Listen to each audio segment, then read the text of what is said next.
Capítulo 5 de Paus. Tinha ficado mais difícil jogar cartas. Naquele fim de tarde, quando chegamos em Ancona, meu pai estava tão bem-humorado que eu chegava quase a me temer por ele.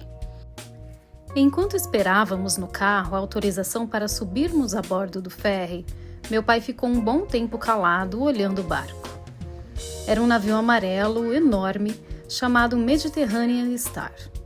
A travessia até a Grécia ia durar 2 noites e 1 dia, e a partida estava prevista para as 9 horas da noite. Após a primeira noite, íamos passar o domingo inteiro no mar, e caso não fôssemos atacados por piratas, colocaríamos os pés em solo grego pela primeira vez na segunda-feira pela manhã. Meu pai tinha comprado uma brochura com informações e explicações sobre o ferry. Ele pesa 18.000 toneladas, Hans Thomas. Como você pode ver, não se trata de uma banheira.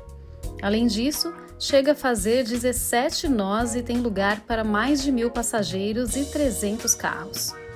Tem muitas lojas e restaurantes, bares e solários, discoteca e até um cassino.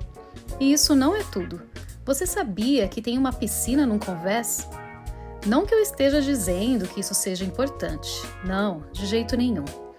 Só estou perguntando se você sabia. E outra coisa que gostaria que você me respondesse. Ficou muito triste porque a gente resolveu ir de barco em vez de atravessar a Iugoslávia de carro? Piscina no convés? Perguntei. Acho que no fundo nós dois sabíamos que depois daquela informação não era preciso dizer mais nada. Mas meu pai não deixou por menos. Sabe, tive de reservar uma cabine. E tive de escolher entre uma cabine interna, sem vista para nada, ou então uma cabine com uma grande janela e vista para o mar. Qual você acha que eu escolhi? Eu sabia que ele tinha ficado com a segunda opção. E sabia que ele sabia que eu sabia disso. Assim, limitei-me a perguntar. Ficou muito mais caro? Algumas liras, sim. Mas eu não poderia arrastar meu filho para o mar e depois trancafiá-lo numa espécie de despensa para material de limpeza. Pouco depois, tivemos sinal verde para subir a bordo. Desligamos o carro e começamos a procurar a nossa cabine. Ela ficava no convés superior. Tinha um interior muito aconchegante, camas grandes, cortinas e abajures, mesinha de centro e poltronas. Do outro lado da janela, as pessoas passeavam pelo passadiço de um lado para o outro. Embora a cabine tivesse janelas grandes e fosse até bastante agradável, nós dois estávamos de acordo em que não deveríamos ficar ali dentro a maior parte do tempo. Aliás, todas as vezes que a gente estava de acordo quanto a alguma coisa, não precisávamos trocar uma palavra sequer sobre o assunto. Antes de sairmos da cabine, meu pai tirou do bolso uma garrafinha, dessas que são tão achatadas que a gente nem percebe que está no bolso, e bebeu um gole. Prost, disse ele em alemão, apesar de eu não estar segurando nenhum copo para brindar. Eu entendia muito bem que depois da longa viagem de Veneza para Ancona, ele estivesse bastante cansado. Por outro lado, é claro que o fato de ele estar ali, de volta ao mar após tantos anos, também era algo que pesava bastante no seu lado emocional. Quanto a mim, sentia-me tão feliz como havia muito tempo não me sentia. Apesar de tudo, e talvez justamente por causa de tudo isso, fiz um comentário sobre o seu hábito de beber. Será que toda noite você precisa mesmo beber alguma coisa? Yes, sir, disse ele e deu um arroto. E o assunto morreu por aí.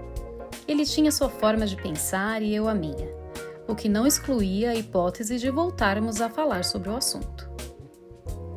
Quando a sirene do navio anunciou a partida, já andávamos sem maiores dificuldades pelo labirinto de corredores. Fiquei um pouco decepcionado ao ver que a piscina estava fechada, mas meu pai tratou de se informar na mesma hora e descobriu que no dia seguinte, bem cedo, estaria aberta. Ficamos debruçados sobre a amurada do navio até perdermos de vista o último sinal de terra. Muito bem, disse o meu pai. Agora podemos dizer que estamos no mar, Hans Thomas. Feita essa observação tão ponderada, fomos para o restaurante. Depois de comermos e de pagarmos a conta, decidimos passar pelo bar para jogar uma partida de baralho antes de irmos dormir. Meu pai tinha um baralho no bolso. Por sorte, não era aquele das mulheres peladas. Por toda a parte no navio, havia um alvoroço de pessoas vindas de todos os lugares do mundo. Algumas delas chamaram a minha atenção pela baixa estatura, embora já fossem adultas. Meu pai disse que eram gregos. Logo na primeira rodada de cartas, tirei o 2 de espadas e o 10 de ouros. Quando tirei o 10 de ouros, já tinham 2 cartas de ouros na mão. As mulheres do vidro, exclamei. Meu pai olhou para mim com uma expressão de quem não entendeu nada. O que você disse, Hans Thomas? Nada. Por acaso você não disse as mulheres do vidro? Sim, disse, respondi. Estava me referindo àquelas mulheres que estão lá no balcão do bar. É que elas seguram seus copos de vidro como se fossem a coisa mais importante do mundo. Foi uma resposta meio idiota, mas achei que tinha me saído razoavelmente bem daquela enrascada. O problema é que tinha ficado mais difícil jogar cartas. Para mim, era mais ou menos como se estivéssemos jogando com as cartas que o meu pai havia comprado em Verona. Pois quando coloquei sobre a mesa os 5 de paus, não consegui deixar de pensar nos homenzinhos que o padeiro Hans tinha encontrado naquela estranha ilha. Quando aparecia na mesa uma carta de ouros, eu via na minha frente as graciosas figuras femininas vestidas de rosa e com cabelos prateados. E quando meu pai, num gesto rápido e triunfante, pôs na mesa o as de copas e levou os 6 e o 8 de espadas numa grande vasa, não consegui conter uma exclamação. Lá está ela de novo! Meu pai balançou a cabeça e achou que já estava na hora de irmos nos deitar. Ele só precisava fazer mais uma coisa muito importante antes de deixar o bar. É que nós não éramos os únicos que estávamos jogando cartas. Até chegar à saída, ele parou em diversas mesas e esmolou alguns coringas. Era o que sempre fazia quando saía de alguma sala de jogos. E eu não achava aquilo muito legal. Fazia muito tempo que não jogávamos cartas juntos. Quando eu era menor, nossas partidas de baralho eram muito frequentes. Ao longo do tempo, porém, o interesse do meu pai por coringas tinha conseguido sufocar seu antigo prazer de jogar baralho. No mais, ele também era um mestre da arte de fazer truques com cartas. Mas sua maior proeza era uma paciência que, na melhor das hipóteses, levava dias para ser completada. Para se divertir com essa paciência, era preciso ter não apenas muita paciência, mas também muito tempo. De volta à cabine, ainda ficamos algum tempo olhando o mar. Não dava para ver nada, pois estava tudo escuro feito breu, mas nós sabíamos que a escuridão para onde estávamos olhando era o mar. Quando um grupo de americanos falantes passou pelo passadiço bem debaixo da nossa janela, fechamos as cortinas e meu pai se deitou. Aparentemente, ele tinha tomado uma boa dose de soníferos, pois adormeceu na mesma hora. Fiquei acordado, sentindo o navio balançar ao sabor do mar.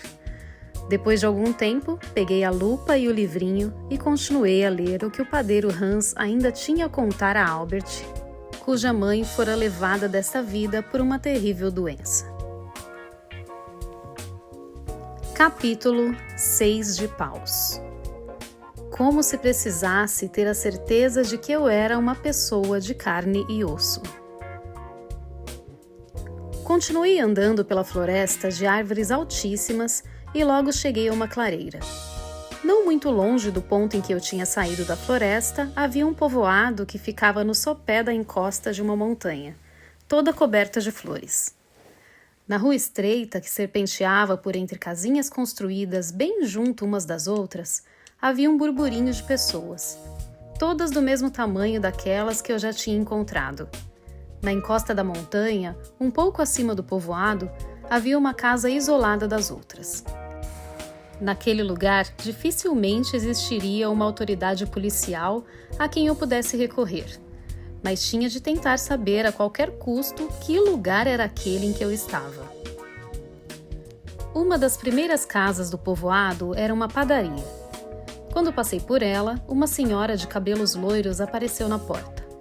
Usava um vestido vermelho claro, com 3 corações bem vermelhos desenhados na altura do peito. "Pão fresquinho", anunciou. Suas bochechas rosadas brilhavam no sol, emoldurando um sorriso muito simpático. O cheiro de pão fresco fez cosquinhas no meu nariz e era tão irresistível que imediatamente entrei na padaria. Fazia mais de uma semana que eu não comia um único pedaço de pão. E ali dentro, numa prateleira larga encostada à parede, havia pães de todo tipo, inclusive bretzel, de dar água na boca. De um quartinho localizado nos fundos da pequena padaria, e de onde vinha a fumaça de um forno, apareceu uma outra senhora também vestida de vermelho. Os corações desenhados em seu peito eram 5. Os de paus trabalhavam no campo e tomam conta dos animais, pensei. As de ouros sopram objetos de vidro. O as de copas usa lindas roupas e colhe flores e frutinhas. E as outras figuras de copas, ao que tudo indica, assam pães. Faltava descobrir o que faziam os anões de espadas para ter uma visão geral de toda essa estranha paciência. Apontei para a pilha de pães e perguntei: "Posso experimentar?" 5 de copas debruçou-se sobre um balcão muito simples, feito de finos galhos de árvores, sobre o qual havia um grande aquário com um único peixinho dourado. Ela olhou bem dentro dos meus olhos. "Não me lembro de ter conversado com o senhor nos últimos dias", disse, fazendo uma expressão de quem não tinha muita certeza de que me conhecia. "É verdade", respondi. "É que eu acabei de chegar da Lua. Além disso, nunca fui um grande orador, o que se explica pelo fato de eu também não ser um grande pensador. Quando não se sabe pensar, o que se diz também não faz muito sentido." Não foi à toa que eu tinha aprendido que de pouco valia tentar dizer coisas inteligíveis a esses anões. Talvez até conseguisse me comunicar melhor com eles se dissesse coisas tão disparatadas quanto a que eles diziam. "Da Lua, o senhor disse?" "Sim, da Lua." "Então, na certa, o senhor deve estar precisando de um pedaço de pão", respondeu laconicamente 5 de copas. Como se chegar da Lua fosse uma coisa tão normal quanto estar atrás de um balcão e vender pães. Eu estava certo. Portanto, se dissesse coisas que eles estavam acostumados a ouvir, não seria difícil sintonizar um comprimento de onda nesses pequenos seres. E foi então que 5 de copas, num movimento brusco e repentino, debruçou-se sobre o balcão e sussurrou com voz alterada: "Nas cartas está o que vai acontecer." No instante seguinte, ela já tinha voltado a si. Cortou um belo pedaço de pão e colocou-o em uma das minhas mãos. Na mesma hora, dei uma mordida no pão e saí da padaria para a ruazinha estreita. O pão tinha um gosto um pouco mais azedo do que aquele que eu estava acostumado a sentir, mas era bom e saciava tanto quanto qualquer outro. Lá fora, constatei que todos os anões do povoado tinham símbolos de copas, paus, ouros e espadas desenhados no peito. Usavam 4 trajes ou uniformes diferentes. Os de copas usavam uniformes vermelho claros, os de paus, azuis, os de ouros, cor-de-rosa e os de espadas, uniformes pretos. Alguns eram um pouco mais altos do que os outros. Estavam vestidos de reis, damas e valetes. Os reis e as rainhas usavam coroas na cabeça. Os valetes tinham espadas nas bainhas. Tanto quanto eu podia ver, havia apenas um anão para cada carta. Dava para ver apenas um rei de copas, um 6 de paus e só um 8 de espadas. Não havia crianças nem idosos. Todas aquelas pessoas baixinhas eram anões adultos com idade variando entre 40 e 60 anos, mais ou menos. Quando me viam, erguiam os olhos rapidamente, mas logo desviavam, como se o fato de um forasteiro ter chegado ao povoado não lhes dissesse respeito. Só o 6 de paus, que anteriormente eu tinha visto montando num daqueles animais de 6 patas, parou bem na minha frente e disse uma daquelas frases sem sentido que eles sempre me diziam. Princesa do Sol encontra caminho para o mar. Depois disso, dobrou-se à esquina de uma casa e desapareceu. Eu estava completamente tonto. Aquela era com certeza uma sociedade organizada em torno de uma refinada estrutura de castas.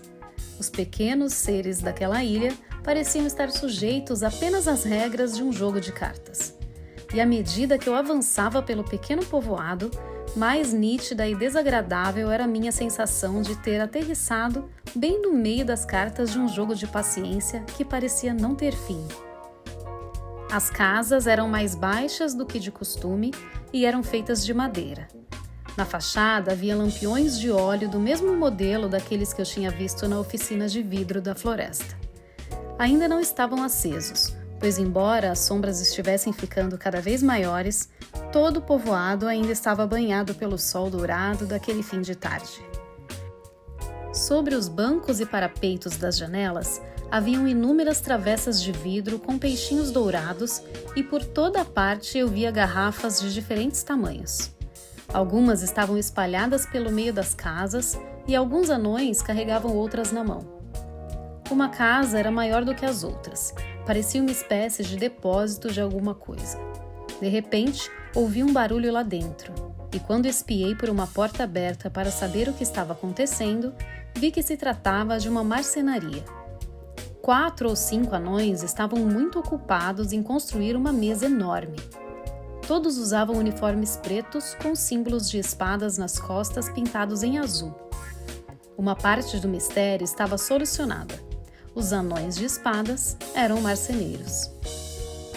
Esses anões, os de espadas, tinham cabelos pretos como carvão, mas a pele muito mais clara do que os anões de paus. Na frente de uma casa, sentado num banquinho, o valete de ouros analisava sua espada e se divertia com os reflexos do sol da tarde que se espelhavam na lâmina. Usava uma jaqueta cor-de-rosa, mais comprida que o dos outros anões, e uma larga calça verde. Fui até ele e fiz uma reverência. Boa tarde, valete de ouros, disse eu, tentando achar um tom o mais amigável possível para me dirigir a ele. Você poderia me dizer qual o rei que está no poder atualmente? O valete colocou a espada na bainha e, indolente, ergueu os olhos para mim. O rei de espadas, respondeu rabugento. Pois amanhã será o Coringa, mas é proibido chamar as cartas pelo nome. Que pena, sabe? Estou quase te implorando para me dizer onde está a maior autoridade da ilha. Uivuo, Emon, Olep, Sakrak, Sa, Hamak, Odibiorp, é? O que você disse?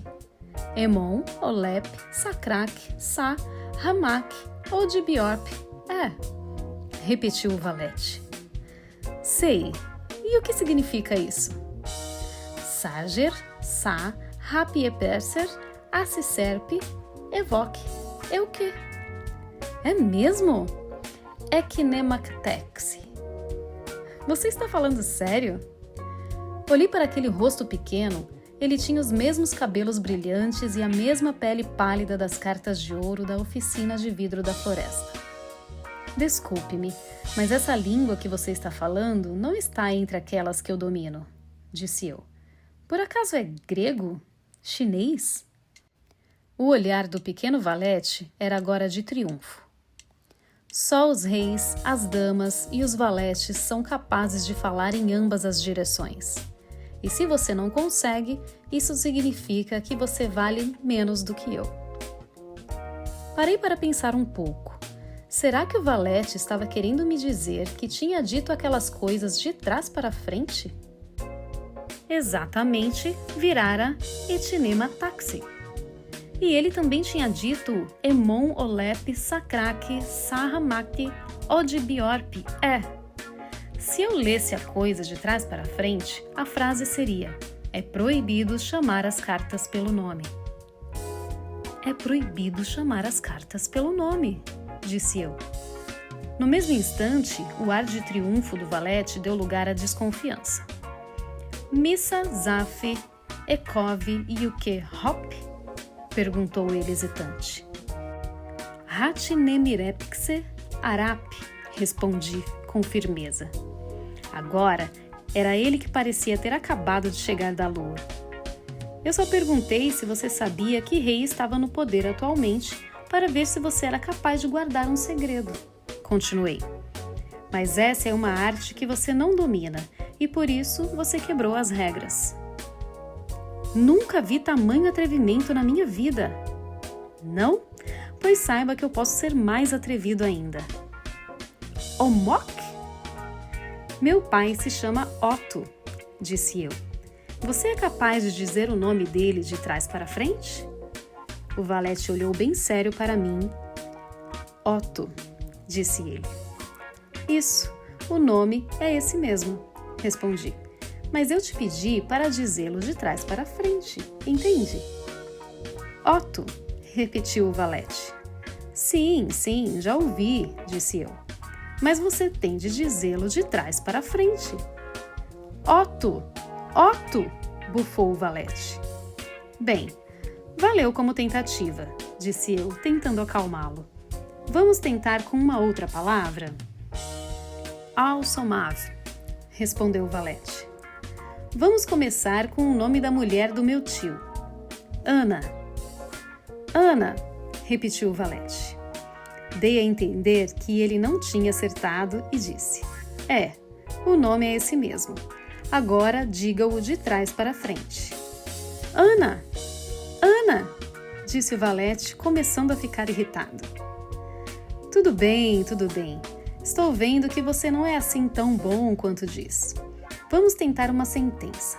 Será que você consegue? Etnemetnediv. Então diga: Otto ama Ana. Ana ama Otto, disse o valete mais do que depressa. Espera aí, eu não pedi para você inverter a frase. Pedi para você dizê-la de trás para frente. Como você diz que sabe? Ana ama Otto, repetiu o valete muito nervoso. Tudo bem, isso eu sei. Mas como é que fica essa frase lida de trás para frente? Ana ama Otto. Ana ama Otto. Ana ama Otto, gritou o valete desesperado. Eu já estava ficando com dó do sujeito, mas afinal de contas, não era ele que tinha começado aquela palhaçada toda? O pequeno valete tirou a espada da bainha e golpeou uma garrafa, que se espatifou contra a parede da casa. Algumas anãs de copas que passavam por ali arregalaram os olhos, mas na mesma hora se viraram e prosseguiram como se nada tivesse acontecido. E de novo me passou pela cabeça a ideia de que aquela ilha inteira não passava de um grande manicômio para loucos irrecuperáveis. Mas por que eles eram tão baixinhos? E por que falavam a minha língua? E, sobretudo, por que eram divididos por naipes e números como as cartas de um baralho? Decidi então não dar sossego ao valete de ouros enquanto não descobrisse o que se passava ali. Eu só tinha de prestar atenção para não me expressar de forma muito clara e inteligível, pois a única coisa que provocava problemas de compreensão para esses anões era uma linguagem clara e inteligível. Acabei de chegar aqui, disse eu, e achei que essas terras fossem tão inabitadas quanto a lua. Agora, porém, estou louco para saber quem são vocês e de onde vêm. O valete deu um passo para trás e, com um tom de desespero na voz, me perguntou: Você é um novo coringa? Eu não tinha a menor ideia de que no meio do Atlântico havia ilhas onde se falava a minha língua. Prossegui. É verdade que eu já estive em muitas partes do mundo, mas tenho de confessar que é a primeira vez que vejo pessoas tão baixinhas. Você é mesmo um novo coringa, o Acidlan. Tomara que não apareçam outros. Se há uma coisa de que não precisamos, é de um coringa para cada naipe. Não diga uma coisa dessas. Se os coringas fossem os únicos por aqui capazes de conversar de forma clara e inteligível, todo esse jogo de paciência andaria muito melhor se todas as cartas fossem coringas. Ele tentou me afugentar com gestos. É extremamente cansativo ter de enfrentar toda sorte de perguntas, disse ele. Eu sabia que seria difícil, mas fiz outra tentativa. Raciocine comigo, comecei. Vocês são habitantes de uma estranha ilha no Atlântico. Não seria de se esperar que vocês soubessem dizer como chegaram até aqui? Passo. O que você disse? Você virou o jogo, entende? Eu passo. Depois de dizer isso, tirou do bolso da jaqueta uma garrafinha e bebeu uns goles da mesma bebida cintilante que os anões de ouros tinham bebido naquela outra ocasião. Fechou novamente a garrafa, esticou um dos braços e disse em voz alta e segura: Brigue de prata afunda em mar bravio. Balancei a cabeça e suspirei. Eu começava a ficar desesperado. Agora, na certa, ele iria adormecer e eu teria de tentar encontrar o rei de espadas sozinho. Ao mesmo tempo, tive o pressentimento de que, mesmo encontrando o rei, eu provavelmente não iria conseguir muita coisa. De repente, me lembrei de uma coisa que uma carta de paus havia dito. E como se conversasse comigo mesmo, eu disse: preciso tentar encontrar Frode. No mesmo instante, o valete de ouros voltou a si. De um salto, levantou do banquinho em que estava e ergueu o braço direto em posição de sentido. Você disse Frode? Concordei com a cabeça. Você pode me levar até ele? O sop é o que oral que é. Fomos caminhando por entre as casas e logo chegamos a uma pracinha. No meio dela havia uma ponte da qual 8 e 9 de copas tiravam um balde de água. De longe deu para ver o brilho das suas roupas vermelho claras com os corações vermelho escuros. Todos os 4 reis estavam perto da fonte e formavam um pequeno círculo com os braços colocados uns sobre os ombros dos outros. Talvez estivessem confabulando sobre um importante decreto a ser baixado. Lembro-me de que naquele momento pensei como seria pouco prático ter 4 reis. Eles usavam roupas das mesmas cores das vestes de cada um dos valetes. A diferença era que as roupas dos reis eram mais elegantes, e além disso, eles usavam grandes e pesadas coroas de ouro. Todas as rainhas também estavam na praça. Andavam a passos pequenos por entre as casas e de vez em quando olhavam-se em espelhinhos. A impressão que tive foi que elas se esqueciam de quem eram com tanta rapidez e tanta frequência que tinham de ficar se olhando no espelho. As rainhas também usavam coroas, só que um pouco mais altas e mais finas do que a dos reis. E bem no fundo descobri um homem velho, de cabelos claros e uma longa barba branca. Estava sentado numa pedra e fumava um cachimbo. O que distinguia aquela figura das demais e a tornara mais interessante aos meus olhos era o tamanho. Ele tinha exatamente a minha altura. Mas havia ainda outra coisa que o fazia diferente dos anões. Ele usava uma camisa cinza e uma larga calça marrom. As 2 peças do vestuário do velho eram pobres e feitas à mão, e contrastavam muito com os uniformes coloridos dos anões. O valete correu até o velho e me apresentou. Mestre, disse ele, aqui está um novo coringa. E não conseguiu dizer mais nada, pois caiu no chão ali mesmo e adormeceu na mesma hora. Na certa, devido aos goles que tinha tomado daquela garrafinha momentos antes. O velho levantou-se da pedra em que estava sentado e, sem dizer nada, me examinou de cima até embaixo. Depois começou a me tocar. Passou a mão pelo meu rosto e pela minha roupa de marujo. Era como se precisasse ter a certeza de que eu era uma pessoa de carne e osso. Faz muito tempo que não vejo algo assim, disse ele finalmente. O senhor é Frode, suponho, disse eu, estendendo-lhe a mão. Eu me chamo Hans. Ele apertou a minha mão com força e durante um bom tempo. E de repente me pareceu que tinha muita pressa. Foi como se, num piscar de olhos, alguma coisa de muito desagradável lhe tivesse ocorrido. Precisamos sair do povoado imediatamente, disse. Tive a impressão de que ele era tão perturbado quanto todos os demais. mas pelo menos ele não reagia de forma tão indiferente quanto os outros.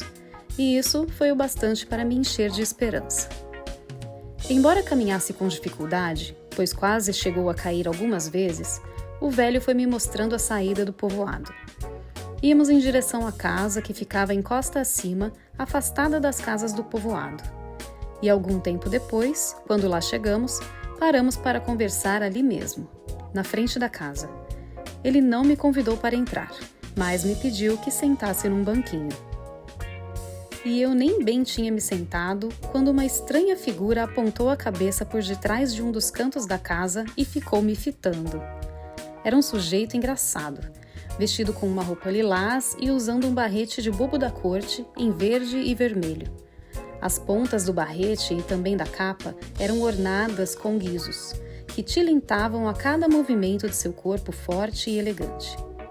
Saltitando, a estranha figura veio até onde eu estava. Primeiro me deu um beliscão na orelha e depois um leve tapa na barriga. "Já para o povoado, Coringa! Vamos!" ordenou o velho. Mas... reclamou o anãozinho com um sorriso maroto, num tom de advertência.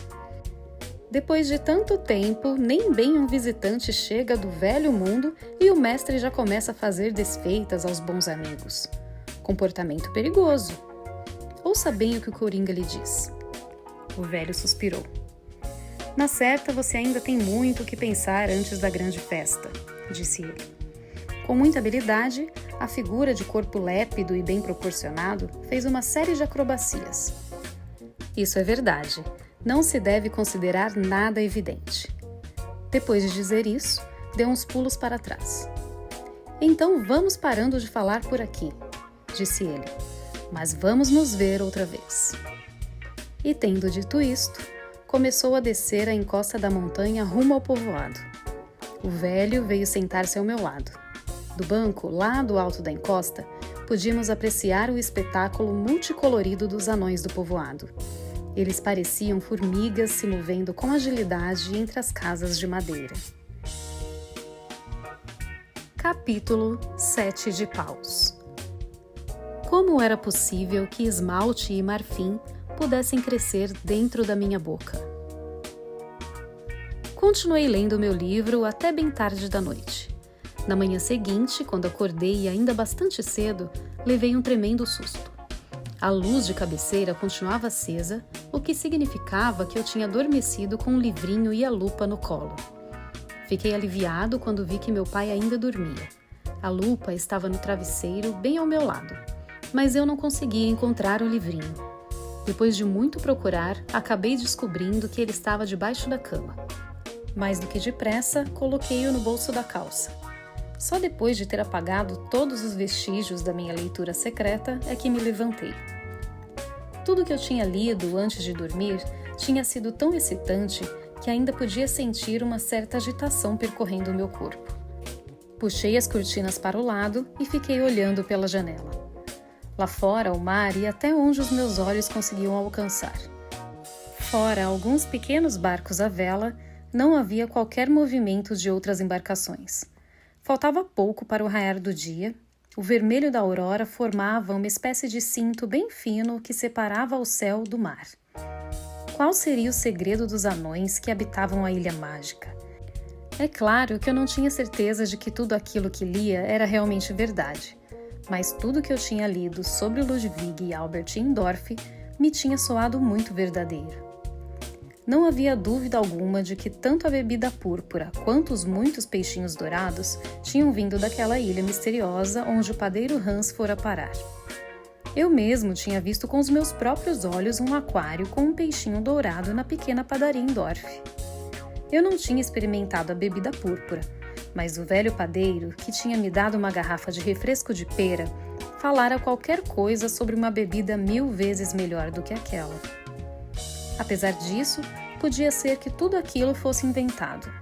Não havia nada que me desse a certeza de que aquela bebida púrpura realmente existia e de que tudo não passava de pura imaginação. Também não havia nada de extraordinário no fato de o padeiro ornamentar a vitrine da sua padaria Indorf com um aquário e um peixinho. o que sem dúvida alguma era estranho era o fato de ele ter assado um pão doce com um mini livro dentro, ter colocado o pão com um livrinho em um saquinho de papel e tê-lo dado a um menino que por acaso passava pela padaria. De qualquer forma, escrever um livro inteiro com letras tão miúdas tinha sido um trabalho e tanto. E toda vez que eu pensava nisso, me vinha à cabeça o fato de um anão ter me dado uma lupa pouco tempo antes de eu ganhar o pão doce com o livro dentro. Naquela manhã, porém, o enigma do livro do pão doce não foi a única coisa que ocupou meus pensamentos. Aliás, mais do que isso, uma outra coisa colaborava para aumentar a inquietação que eu vinha experimentando. Entendi, de repente, que as pessoas no mundo inteiro eram tão desligadas das coisas que as cercavam quanto os indolentes anõezinhos da Ilha Mágica. Vivemos nossas vidas num incrível mundo de aventuras, pensei. Apesar disso, a grande maioria das pessoas considerava tudo isso normal. Em compensação, vivem em busca de algo fora do normal. Anjos ou então marcianos. E isso se explica pelo simples fato de que elas não consideram um enigma o mundo em que vivem. Para mim, a coisa era completamente diferente. Para mim, o mundo era um sonho muito estranho, e eu vivia em busca de uma explicação racional qualquer para esse sonho. E enquanto fiquei parado ali, observando o céu ir mudando de cor, primeiro cada vez mais vermelho e depois cada vez um pouco mais claro, experimentei uma coisa que jamais havia experimentado antes. Um sentimento que desde então nunca mais me deixou. Lá estava eu, na frente da janela da cabine de um navio, eu, um ser enigmático, vivo, mas que apesar disso, nada sabia de si. Experimentei a sensação de ser uma criatura viva num planeta vivo dentro de uma Via Láctea. Talvez já tivesse consciência disso antes, pois esse era um tema que eu já tinha sido abordado várias vezes dentro da educação que eu vinha recebendo. Mas aquela era a primeira vez que eu sentia aquilo tudo dentro de mim, e aquele sentimento se instalou em cada célula do meu corpo. Percebi o meu corpo como algo estranho, desconhecido. Como era possível que eu estivesse ali, na cabine de um navio, pensando todas aquelas coisas estranhas? Como é que no meu corpo cresciam a pele e as unhas? Tudo isso para não falar dos dentes. Como era possível que esmalte e marfim pudessem crescer dentro da minha boca? Eu não conseguia entender que essas partes duras do meu corpo eram eu mesmo. Mas sobre essas coisas, sobre essas coisas as pessoas só pensavam quando tinham de ir ao dentista. Não conseguia entender como as pessoas conseguiam viver neste mundo sem se perguntarem, ao menos de vez em quando, quem eram e de onde tinham vindo. Como era possível fechar os olhos à vida deste planeta? Ou então considerá-la evidente? Os muitos pensamentos e sentimentos que tomaram conta de mim naquele momento deixaram-me alegre e triste ao mesmo tempo. Eles eram os grandes culpados por eu experimentar de repente uma sensação de solidão profunda. Ao mesmo tempo, de alguma forma, eu sabia que aquela solidão só podia me fazer bem. Apesar de tudo, fiquei contente ao ouvir meu pai se espreguiçar e soltar um daqueles bocejos que mais parecem um rugido de um leão. Antes de ele saltar da cama, ainda tive tempo de refletir um pouco sobre como é importante ter os olhos bem abertos para tudo, mas que não existe nada mais importante do que estar na companhia de alguém que a gente ama. "Você já está de pé?" perguntou ele. Depois olhou pela janela da cabine no momento mesmo em que o sol se ergueu por sobre a superfície do mar. "Lá está o sol", observei. E assim começou o dia que iríamos passar inteirinho no mar. Capítulo 8 de Paus. Se nosso cérebro fosse tão simples a ponto de podermos entendê-lo. Durante o café da manhã, nossa conversa acabou se transformando num bate-papo filosófico. Por brincadeira, meu pai sugeriu que tomássemos como reféns os passageiros do navio inteiro e interrogássemos todos para saber se algum deles sabia de alguma coisa que jogasse alguma luz sobre o mistério da vida. "É uma oportunidade única", disse ele. Este barco é como a humanidade, em miniatura. Somos mais de 1000 passageiros, gente de todos os cantos do mundo, mas estamos todos no mesmo barco. Somos levados pela mesma quilha. Ele apontou para o refeitório à nossa volta e disse: alguém deve saber alguma coisa que nós não sabemos. Com tantas cartas boas na mão, não é possível que não haja pelo menos um coringa. Há 2, disse eu, olhando para ele. E pelo sorriso que se esboçou em seu rosto, vi que ele tinha entendido perfeitamente o que eu queria dizer. Depois de algum tempo, meu pai continuou. De fato, acho que deveríamos pegar todos os passageiros deste navio e perguntar se eles sabem nos dizer por que vivemos. Os que não soubessem responder, a gente simplesmente atira ao mar. E as crianças? Perguntei. Essas, na certa, vão passar no teste com distinção e louvor. Decidi, então, realizar alguns experimentos filosóficos naquela manhã.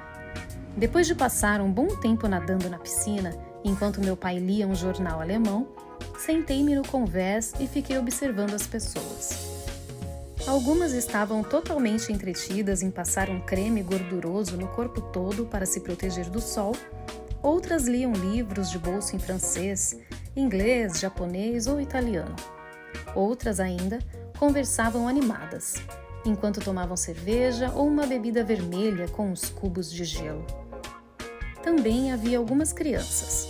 As maiores estavam deitadas ao sol como os adultos, outras um pouco menores corriam no convés daqui para lá tropeçando em bolsas e bengalas. As menorzinhas faziam birra no colo de alguém. E havia também um bebê mamando no peito da mãe. Os 2 estavam tão à vontade que pareciam estar na cozinha de casa na França ou na Alemanha. Quem eram todas essas pessoas? De onde tinham vindo? E mais importante do que tudo, será que alguém, além de mim e do meu pai, se fazia essa pergunta? Eu observava com cuidado cada uma daquelas pessoas e tentava descobrir se havia nelas alguma coisa que as revelasse. Por exemplo, se houvesse um Deus que determinava o que todos faziam e diziam, então o experimento sério e bem realizado sobre o que elas faziam e diziam deveria levar a algum resultado positivo. E eu podia me valer de uma importante vantagem. Se encontrasse uma cobaia interessante, ela só escaparia de mim quando chegássemos a Patras. Era mais fácil, portanto, estudar as pessoas nesse ferry do que algum bichinho correndo ligeiro sobre a folha de uma planta ou então alguma barata apressada. As pessoas gesticulavam com os braços e levantavam-se das suas cadeiras de deitar para esticar as pernas. No espaço de 1 minuto, um senhor tirou e pôs os óculos umas 4 ou 5 vezes. Era evidente que as pessoas no navio não sabiam ao certo o que estavam fazendo. Quer dizer, pelo menos não tinham consciência de todos os seus movimentos, até dos menores. Em poucas palavras, elas estavam ali, vivas, mas não tinham plena consciência de toda a sua vivacidade. Achei particularmente curioso o modo como as pessoas movimentavam as pálpebras. É claro que todas piscavam, mas não com a mesma frequência. Era muito curioso ver a delicada pele de cima dos olhos elevar-se e abaixar-se como que por si mesma. Certa vez eu tinha observado um pássaro piscar. A impressão que me deu foi a de que o piscar do pássaro era controlado por uma espécie de máquina embutida. E agora, observando os passageiros do navio, tive a impressão de que eles também piscavam do mesmo jeito mecânico. Alguns alemães, bem barrigudos, pareciam morsas enormes.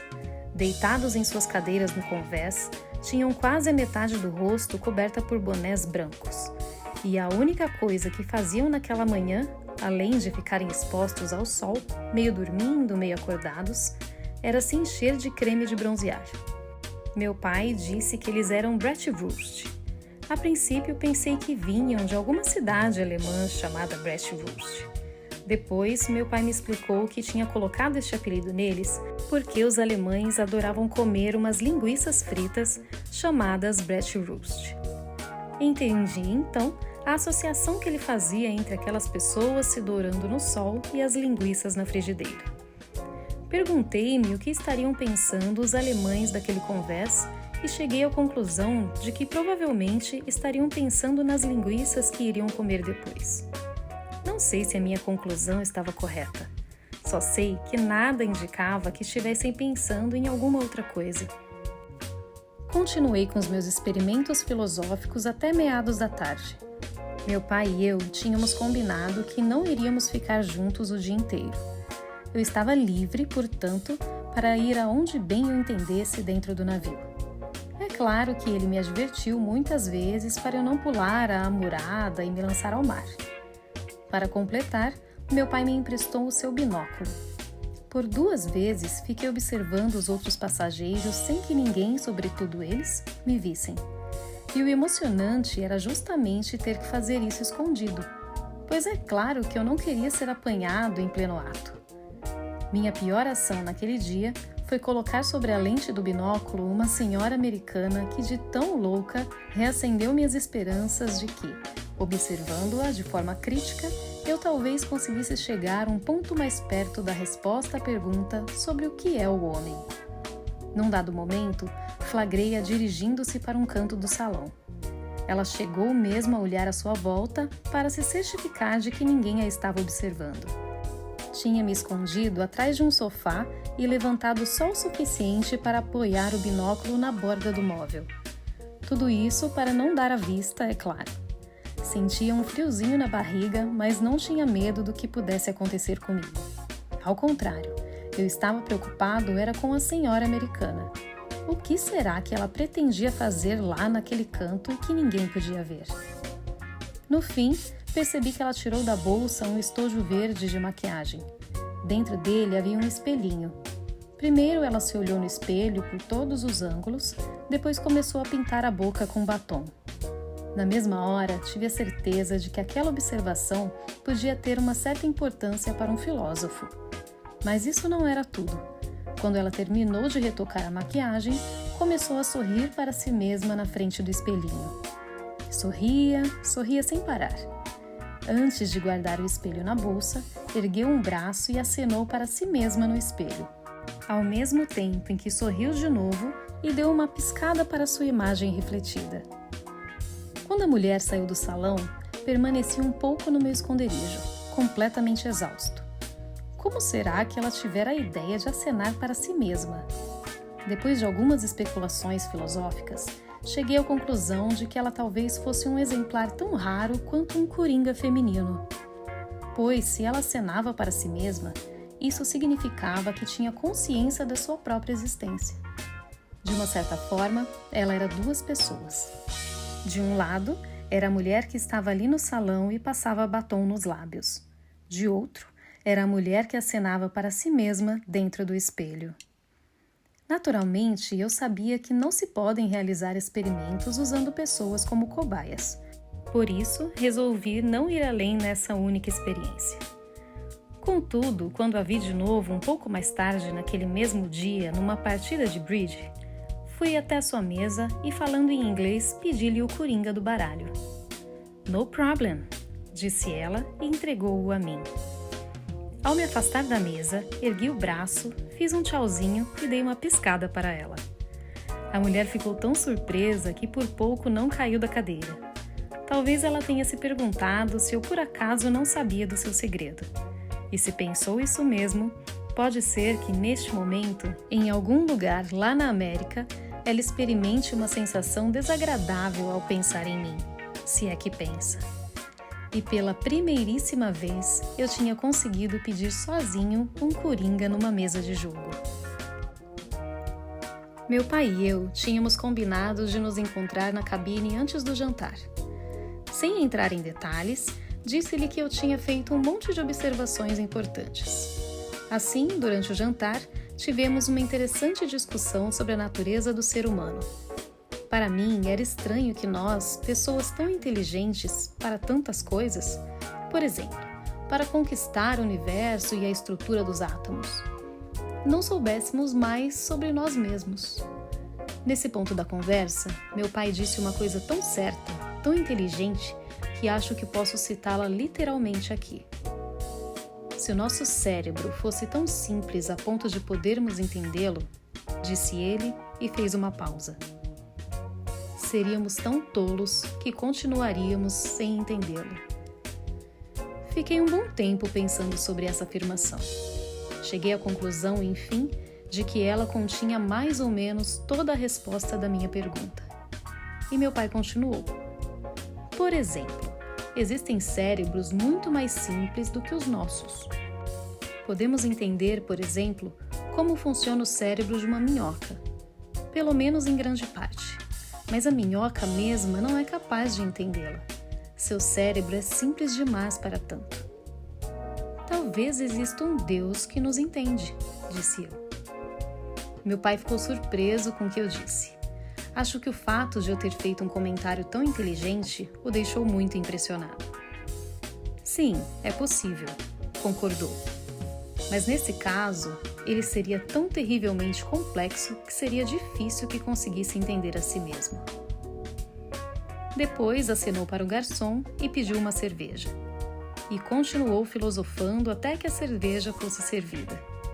Enquanto o garçom enchia o seu copo, ele disse: se há alguma coisa que eu não consigo entender, é porque Anita nos deixou. Fiquei surpreso com o fato dele ter chamado a minha mãe pelo nome. Geralmente ele se referia a ela só como mamãe, do mesmo modo que eu. Meu pai falava com tanta frequência sobre mamãe que nem sempre isso me agradava. No mínimo eu sentia tanta falta dela quanto ele. Mas eu achava melhor cada um curtir sozinho a falta que ela fazia do que sentirmos juntos a falta dela. Acho que entendo mais sobre a composição do universo do que sobre o motivo pelo qual essa mulher simplesmente se foi de nossas vidas, sem nos dizer ao certo por quê, disse o meu pai. Talvez ela mesma não saiba, disse eu. E nada mais se falou durante o jantar. Suspeito que, enquanto não dizíamos nada, nós dois estávamos nos perguntando se realmente iríamos encontrá-la em Atenas. Depois do jantar, demos um passeio pelo barco. Meu pai me mostrou os oficiais e os marinheiros e me explicou o que significavam todas aquelas faixas e símbolos nos uniformes deles. E a cada vez eu não podia deixar de pensar nas cartas do baralho. Mais tarde, já bem à noite, meu pai me confessou que queria dar um pulinho até o bar.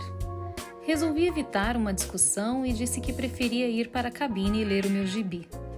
Acho que ele gostou da ideia de poder ficar um pouco sozinho. De minha parte, eu estava curiosíssimo para saber o que Freud iria contar para o padeiro Hans enquanto os dois olhavam para o povoado dos anões de lá de cima da encosta florida naquele fim de tarde. É claro que não queria ler gibi coisa nenhuma. Acho que foi naquele verão que deixei para trás gibis, Mickey Mouse e tantas outras coisas. Depois desse dia, uma coisa era certa. Meu pai não era mais o único a filosofar. Eu também tinha começado, ainda que estivesse apenas engatinhando, mas tinha começado sozinho. Capítulo 9 de Paus. Um suco adocicado que cintila levemente espumante. Ainda bem que conseguimos, exclamou o velho de barba branca que não desviava os olhos de mim um minuto sequer. Eu estava com medo de que você fosse dizer alguma coisa, continuou ele. Só então seus olhos se voltaram para o povoado, lá embaixo. E naquele momento ele pareceu ser tomado de novo por uma estranha inquietação. Você não disse nada, disse? Acho que não estou entendendo o que o senhor quer dizer, respondi. Não, é claro que não. É que eu comecei pelo fim. Concordei com a cabeça. Se a história tem um começo e um fim, acho que seria muito mais racional começar pelo começo. É claro, concordou ele. Mas primeiro de tudo, você tem de me responder a uma pergunta importantíssima. Você sabe qual a data de hoje? Não estou bem certo, tive de admitir. Deve ser um dos primeiros dias de outubro. Não me refiro ao dia. Por acaso você sabe em que ano estamos? Em 1842, respondi. Aos poucos ia começando a entender as perguntas que me fazia. O velho fez um movimento com a cabeça, como se acabasse de ter a confirmação para algo que suspeitava. Então, faz exatamente 52 anos, meu jovem. Faz tanto tempo assim que o senhor está aqui na ilha? De novo ele concordou. Sim, muito tempo. Uma lágrima desprendeu-se do canto dos seus olhos e ele a deixou rolar sobre o seu rosto. Saímos do México em outubro de 1790, contou. Depois de alguns dias no mar, o brigue em que eu viajava virou, sepultando consigo no fundo do mar toda a tripulação. Só eu consegui escapar, pois me agarrei a algumas tábuas grossas que flutuavam no meio dos destroços do navio. Fiquei à deriva até que um dia consegui chegar à terra. Nesse momento, o velho mergulhou em seus pensamentos e eu lhe contei que eu também tinha chegado à ilha depois de sobreviver a um naufrágio. Melancólico, limitava-se a concordar com a cabeça. Você diz ilha, comentou ele. Também dizia isso quando cheguei aqui. Mas será que este lugar é mesmo uma ilha? Moro aqui há 52 anos, meu jovem, e já andei muito por essas bandas. E sabe de uma coisa? Desde que cheguei, nunca mais encontrei o caminho de volta ao mar. Deve ser uma ilha enorme, observei. Uma ilha que não existe no mapa? Pode ser que a gente esteja em alguma parte do continente americano, disse eu. Ou então na África, sei lá. É difícil dizer por quanto tempo estivemos ao sabor das correntes marítimas antes de sermos atirados na praia. Aflito, o velho sacudiu a cabeça em sinal de discordância. Na América e na África existem pessoas, meu jovem amigo. Mas se este lugar não é uma ilha e também não pertence a nenhum dos grandes continentes, o que é então? Alguma coisa completamente diferente de tudo o que conhecemos, murmurou ele. E de novo mergulhou em seus pensamentos. Os anões, disse eu. O senhor está pensando nos anões? Mas ele não respondeu à minha pergunta. Você tem certeza de que vem do mundo lá de fora? Por acaso você também não seria daqui? Perguntou. Como assim também não seria daqui? Quer dizer que ele estava mesmo pensando nos anões? Eu me alistei como marinheiro em Hamburgo, eu disse. É mesmo? Pois eu sou de Lubeck.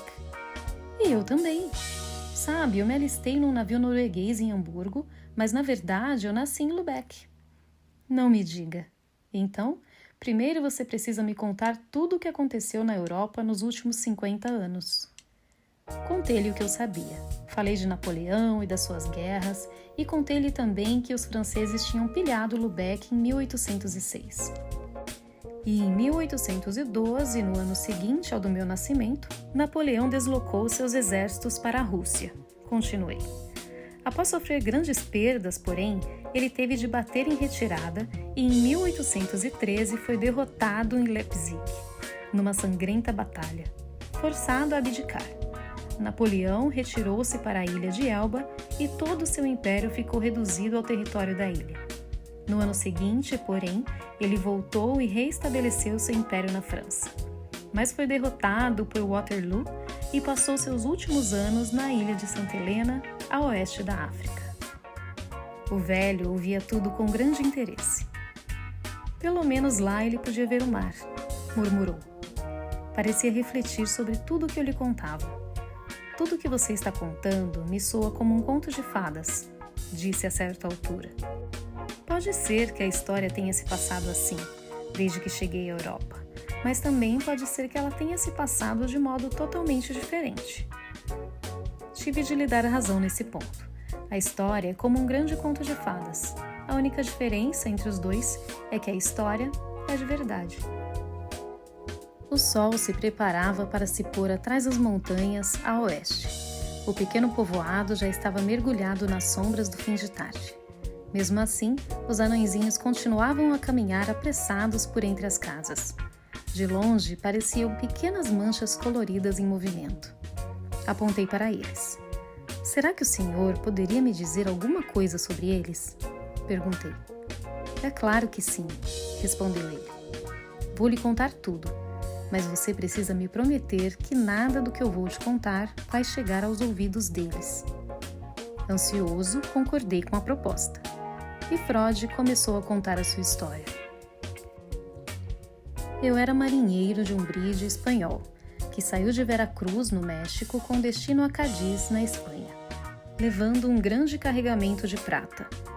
O tempo estava bom, o mar calmo, e apesar disso, nosso navio virou depois de alguns dias. Foi assim.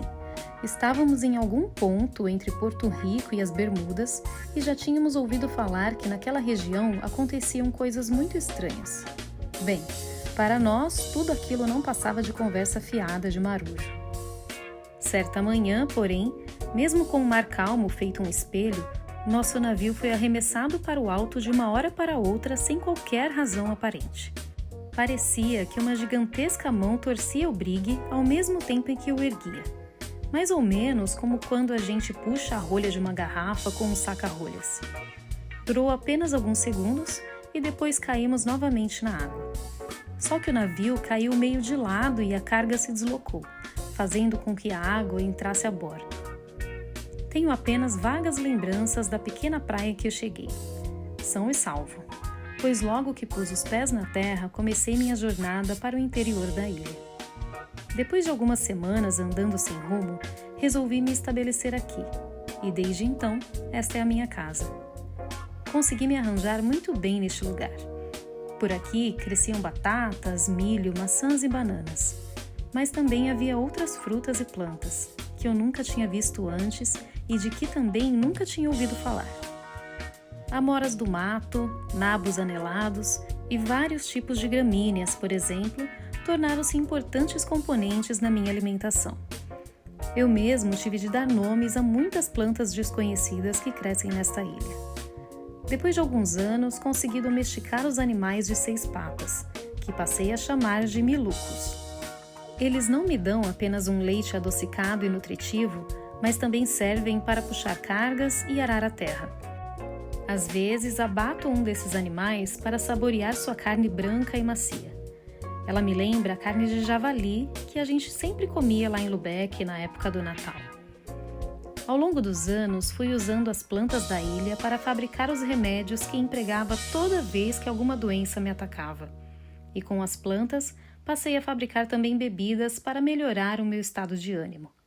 Você logo vai ver que vivo tomando um suco a que dei o nome de tufo. É uma bebida levemente amarga, que preparo cozinhando as raízes de palmeira de tufo. O tufo me deixa animado quando estou cansado e quero ficar bem desperto, e me relaxa quando estou excitado e quero dormir. É uma bebida gostosa, além do mais, não faz mal nenhum. Mas também inventei uma bebida que chamei de bebida púrpura. É uma bebida que tem um efeito maravilhoso no corpo inteiro, mas que, ao mesmo tempo, é tão traiçoeira e perigosa que fico aliviado em saber que ela não é vendida como as outras bebidas lá na nossa terra natal. Para preparar essa bebida, uso o néctar das rosas púrpuras, que são bem miudinhas, nascem em pequenos buquês e crescem por toda a parte dessa ilha. E nem preciso ter o trabalho de colher as rosinhas ou extrair delas o néctar. Essa tarefa é feita pelas abelhas, que aqui são maiores do que os passarinhos da Alemanha. Elas constroem suas colmeias em árvores ocas e nelas armazenam também os seus suprimentos de néctar púrpura.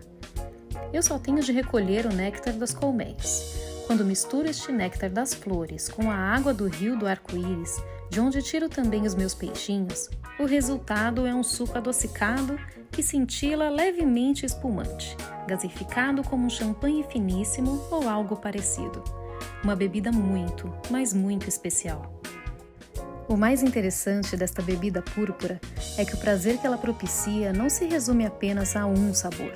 Não. Esse líquido vermelho, adocicado e espumante estimula todos os órgãos dos sentidos com todas as sensações e sabores que uma pessoa pode experimentar. E tem mais, a bebida púrpura não deixa os seus gostos apenas na boca e na garganta, mas em cada fibra do corpo. O problema é que não é muito saudável beber o mundo inteiro de um gole só, meu jovem. É melhor bebê-lo aos poucos, um golinho de cada vez. Logo que consegui fazer a bebida púrpura, comecei a tomá-la todos os dias. Com isso, meu estado de ânimo melhorou muito, mas infelizmente só no começo. Aos poucos, fui perdendo a noção de tempo e de espaço. De repente, eu acordava em algum ponto da ilha sem saber como tinha ido parar ali. E acontecia também de eu ficar andando sem rumo por dias e até semanas sem conseguir encontrar o caminho de volta para casa. Esquecia-me quem eu era e de onde tinha vindo. Tudo que estava à minha volta parecia ser uma parte integrante de mim mesmo. No começo, a bebida provocava uma sensação de formigamento nos braços e nas pernas. Depois, essa sensação foi indo para a cabeça e no fim a bebida começou a corroer a minha alma. Bem, estou muito feliz por ter conseguido me livrar dessa dependência antes que fosse tarde demais. Hoje, só os outros ainda tomam a bebida púrpura. E você vai saber o porquê. Enquanto ele me contava todas essas coisas, nós dois não tirávamos os olhos do povoado. Tinha ficado escuro e os anões acenderam os lampiões entre as casas. Está esfriando, disse Frode. Levantou-se, abriu a porta da casa e nós entramos numa pequena sala, cujos objetos deixavam claro que Frode tinha construído tudo o que havia ali dentro com o material que pôde encontrar na ilha. Não havia nada de metal. Tudo era feito de barro, madeira e pedra. Só um material atestava a influência da civilização. Ali também havia copos e taças, lampiões e travessas de vidro. Por todos os cantos da saleta havia grandes vasilhas de vidro com peixinhos coloridos. E as pequenas janelas da casa também tinham vidraças. Meu pai era mestre vidreiro, um exímio soprador de vidro, contou o velho, como se tivesse lido os meus pensamentos. Antes de partir para o mar, cheguei a aprender bem este ofício e depois, aqui na ilha, pude fazer bom uso do que tinha aprendido. Algum tempo depois da minha chegada, comecei a fundir diferentes tipos de areia e logo consegui uma massa vítrea de primeira qualidade, usando para isso fornos que construí com pedras resistentes ao calor do fogo. Batizei esse tipo de pedra de povoíta, porque as encontrei nas montanhas, não muito longe do povoado. Eu já estive na vidraria da floresta, eu disse. O velho pareceu se assustar quando ouviu o que eu disse e me olhou com desconfiança. Mas você não disse nada, disse? Eu não entendia o que ele queria dizer quando me perguntava se eu tinha dito alguma coisa aos anões. Só perguntei como fazer para chegar ao povoado, respondi. Ótimo. Bem, agora vamos tomar um copo de tufo. Sentamo-nos em 2 banquinhos junto a uma mesa feita de madeira escura que eu nunca tinha visto. Frode encheu 2 copos bojudos com uma bebida marrom que tirou de um bojudo jarro de vidro. Depois acendeu um lampião que pendia do teto. Um tanto cauteloso, experimentei aquela bebida marrom. Tinha o gosto de uma mistura de coco e limão, e mesmo muito tempo depois de ter dado um gole, ainda sentia à boca um gosto meio ácido. E então, o que me diz? Perguntou o velho, ansioso por ouvir a minha resposta. Você é o primeiro europeu a experimentar tufo. Procurei ser sincero e respondi que tinha achado a bebida gostosa e refrescante. Ótimo, disse ele mais uma vez. Agora preciso contar a você sobre os meus pequenos ajudantes. É neles que você está pensando o tempo todo, não é, meu jovem? Concordei com a cabeça.